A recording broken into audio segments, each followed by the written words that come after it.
PNV-koak zian atxean kontrakoak edo ez nola? Gehienez bai.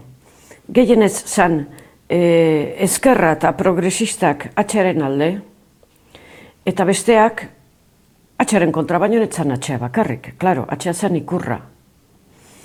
Batzuk batasunaren alde eta batasunak zeukan atxea iparraldeko bat eredu gisa hartu genulako lapurterak zeukalako hartu genuen, ez gaizki esaten ari naiz, nik ez nuen, nik hor markatzen zuten bidea nire taldean Ibon Sarsolak eta Arestik. Eta nik ez neukan iritzi propiorik. Niri iruditzen zitzaidan ondo beraiek esaten zutena, eta ulertzen nuen euskerak ez zeukala irten biderik batasun bat lortzen ez bazan. Baina irizpide filologikorik edo linguistikorik nik ez neukan, eta oain ere apenas daukadan. Baina badakit hori lortu izanez bagenu, euskara galdua zala.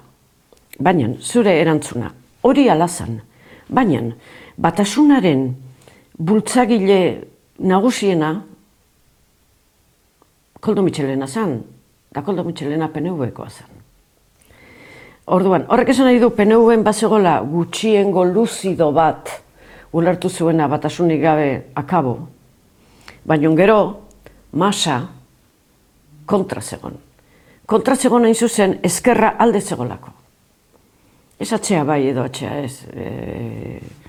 Zan ezker eskubi burruka bat.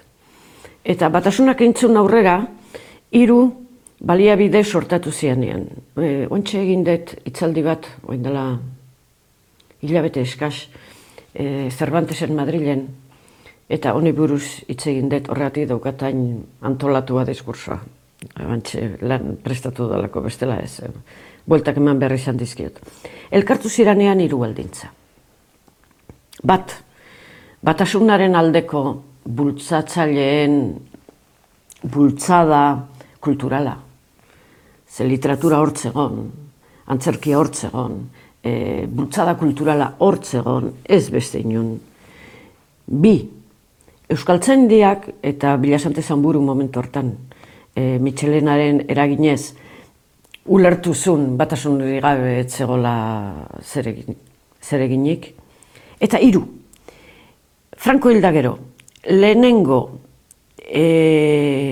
erakunde demokratikoak, Garaikotxearen gobernuak, PNV, bere egintzunean ere irizpide hori. Batasunik gabe ezin zuten funtzionatu.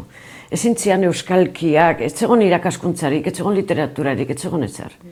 Eta horregatik, bai, PNV kontra zegoen, ezkerra zentzu guztian alde zegoen, baina ez guztiz. Mitxelena PNV-koa zen, eta Garaikotxea PNV-koa zen, autua egin zuenean batasunaren alde.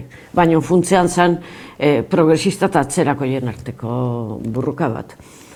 Mitoak dio, eta hori ez da kontatu, mitoak dio Franco garaian guztio ginala antifrankistak, gezurra, zatik minoria bat ginen, ni kontu hauetan hasi nintzanean, ez zegoen ondo ikusita, euskara eta istilutan sartzea zalako, eta hau ezalako istilutan ez sartu bezpadan, jendea oso eskamatu bat zegoen. Eta 2,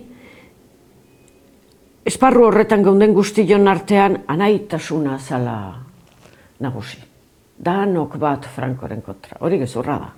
Bai gauza bat eta bai bestea. Gutxi ginen eta gure artean sekulako iskanbilak zauden. Hori da, nik bizi izan dudan realidadea. Gutxi eta banatuta. Gutxi eta banatua. Eta ez banatua bakarrik, elkarren kontra.